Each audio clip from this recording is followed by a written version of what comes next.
What's going on, everyone? Happy Wednesday to everyone. Hopefully, everyone is doing well, staying safe, having a great day so far. It is time now for the Wednesday weather update for Wednesday, October 30th, 2024. If you're new to my channel, this is where I do daily weather updates on upcoming weather patterns, the weather forecast for the next 7 to 10 days, and of course, we talk about the weather forecast here in the United States and sometimes around the world. Just yesterday, we were talking about flooding in Spain, and now that flooding in Spain has now led to over 50 deaths. Yes, that is just not a good thing. And here in the United States, we are dealing with some extreme weather of our own because there is now a tornado watch that is out for portions of Oklahoma, into portions of Kansas, where the threat of severe weather does exist and is already unfolding with severe thunderstorm warnings and tornado warnings. If you subscribe to my channel, which you can do by hitting that notification bell down below, you would know ahead of time that this was going to happen because I've been talking about this for several days. If you're not subscribed, hit that button down below, give this a thumbs up, hit that notification bell, share this video with anyone you know, and leave your comments down below. Taking a look elsewhere around the country, in the Pacific Northwest, yes, mountain snows are starting to become a thing, and we do still have the wildfire risk that is up in several locations, and we're going to see that threat tomorrow across portions of the Northeast as it is dry and the temperatures are just well above normal for this time of the year. Taking a look at the Storm Prediction Center, we do see there is that enhanced risk of severe weather for this evening across portions of Oklahoma, portions of Kansas, even into Missouri, and there is even a severe thunderstorm watch out now for portions of Iowa, Missouri, and even northeast portions of Kansas to the northeast of where that tornado watch is. Already, there have been several reports of severe weather. Let's take a look at that. And we can see here, there have been wind reports in Oklahoma, Kansas, even hail reports as well, Iowa, Missouri, Nebraska. Yes, it has been an active afternoon so far, and things are expected to remain active as we head into the evening. Actually, let's take a look at what is expected for tomorrow as well, because believe it or not, there is now a marginal risk of severe weather for tomorrow from portions of Texas, Louisiana, Arkansas, western Tennessee, Mississippi, portions of Missouri, Illinois, Michigan, Indiana, and extreme northwest Ohio. But it doesn't stop there. There is now a day 3 threat in Texas as we head into Friday and then get into the weekend. Things are going to remain active. We are definitely in a fall severe weather pattern. We can see day 4, if we take a look here, day 4, there's a threat in New Mexico, portions of western Oklahoma and Texas, and then a bigger area on day 5, which would be Sunday. Saturday and Sunday are going to be active severe weather days. Tornadoes could even be possible. And on Sunday, we're looking at Texas, Oklahoma, even up in the portions of Kansas and Nebraska. And who knows, that area could even be expanded further because remember, that's a slight risk all the way 5 days out. Let's take a look at what's going on with radar now. And you can see currently, here is that system.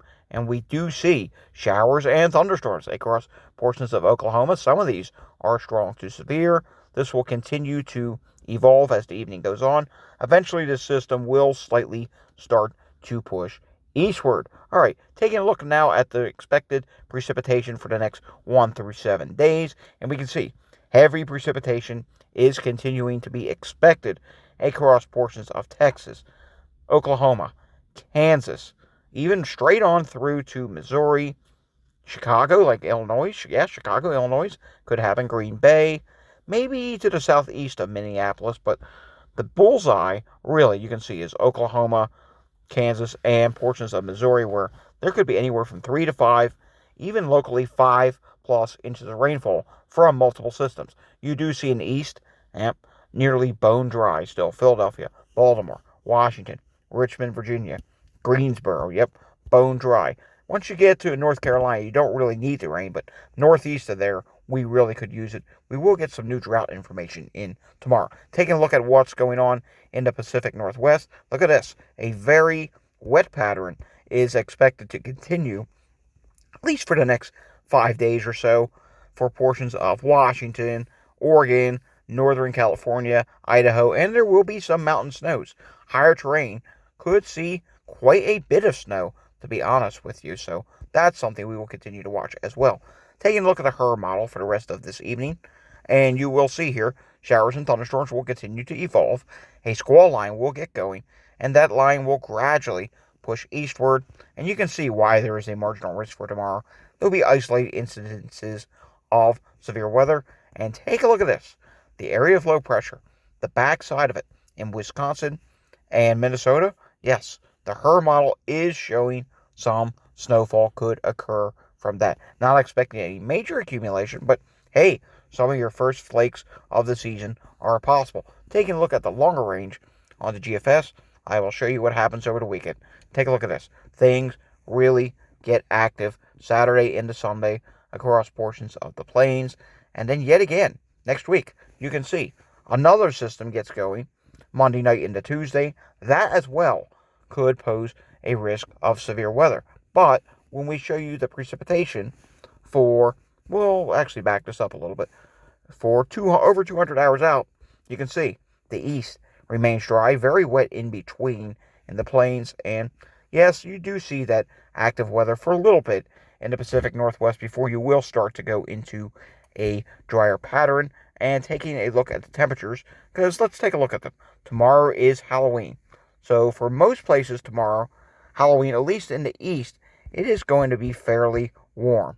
Generally, from Ohio Valley on southward and eastward, we're talking about temperatures that will be well above average. Oh yes, many places will hit the upper 70s and even 80s. But on the flip side, behind that front, you can see here on the GFS that it is going to be relatively below average in the Pacific Northwest. Take a look at this. You're seeing temperatures here in the 30s, 40s. Mountains will be even colder. Yes, it's going to be a rather chilly Halloween for you. And if we go to the longer range, you can see eventually that boundary will push east. But look what happens with that active weather that sets up this weekend in the plains. Out ahead of it, southwest flow, and yet again, well above average temperatures in the east. Alrighty, folks, that does it for today's weather update.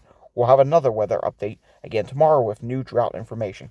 If you like this video, give it a thumbs up, subscribe down below, hit that notification bell, share this video with anyone you know, and leave your comments down below. Thanks for watching, and have a fantastic evening.